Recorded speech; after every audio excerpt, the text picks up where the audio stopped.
அடுப்பில் ஒரு சீனி வச்சுக்கோங்க. அதில் கொஞ்சம் எண்ணெய் ஊற்றிக்கோங்க. பூடு போட்டுக்கோங்க. அதையும் நல்லா எண்ணெயில் வறுத்து விடுங்க. அதில் நம்ம அறுத்து வச்சுருக்க கத்திரிக்காயை போட்டுக்கோங்க. அது 2 பச்சை மிளகா போட்டுக்கோங்க. அதையும் நல்லா வதக்கி விடுங்க. நல்லா எண்ணெயில் வதங்கட்டுங்க. வதங்கினதுக்கப்புறம் கொஞ்சம் தண்ணி ஊற்றிக்கோங்க. கொஞ்சம் தேவையான அளவு உப்பு போட்டுக்கோங்க. அடைச்சி வேக வைங்க. கத்திரிக்காய் வெந்துருச்சுங்க.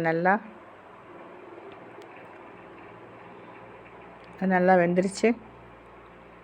அது இப்போ பருப்பு மத்து இருக்குல்ல, அதை வச்சு நல்லா மசிச்சு விட்டுக்கோங்க. நல்லா மசிச்சு விட்டுட்டேன். அதை ஒரு பவுலில் மாற்றிக்கோங்க. அடுப்பில் ஒரு தாளி பாத்திரம் வச்சுக்கோங்க. அதில் எண்ணெயை ஊற்றிக்கோங்க. அதில் கொஞ்சம் கடுகு போட்டுக்கோங்க. கடுகு நல்லா பொட்டி தெறிக்கட்டுங்க.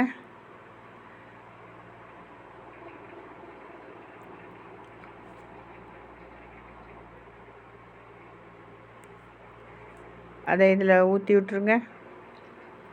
பூடு கத்திரிக்காய் மசியல் ரெடிங்க. பின்ன ஒரு பாத்திரம் வச்சுக்கோங்க அடுப்பில். அதில் கொஞ்சம் தண்ணி ஊற்றிக்கோங்க. அதில் கத்திரிக்காயை போட்டுக்கோங்க. பச்சை மிளகா போட்டுக்கோங்க. உப்பு போட்டுக்கோங்க. ஒரு தக்காளி போட்டுக்கோங்க.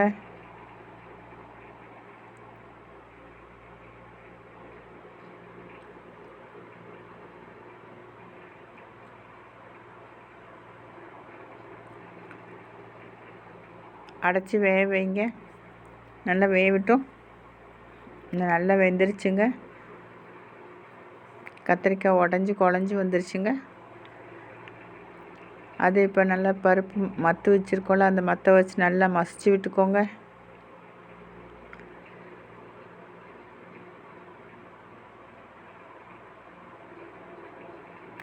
அதே ஒரு பவுலில் மாற்றிக்கோங்க.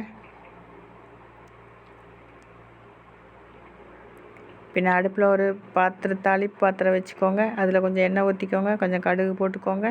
அந்த தாளிப்பை எடுத்து இந்த கத்திரிக்காய் மசியலில் ஊற்றி விட்ருங்க. 2 விதமான கத்திரிக்காய் மசியல் ரெடிங்க. இந்த கத்திரிக்காய் மசியல் உங்களுக்கு பிடிச்சிருந்துச்சுன்னா ஒரு லைக், ஒரு ஷேர், ஒரு கமெண்ட், ஒரு சப்ஸ்கிரைப். ஓகே, தேங்க்ஸ் ஃபார் வாட்சிங்.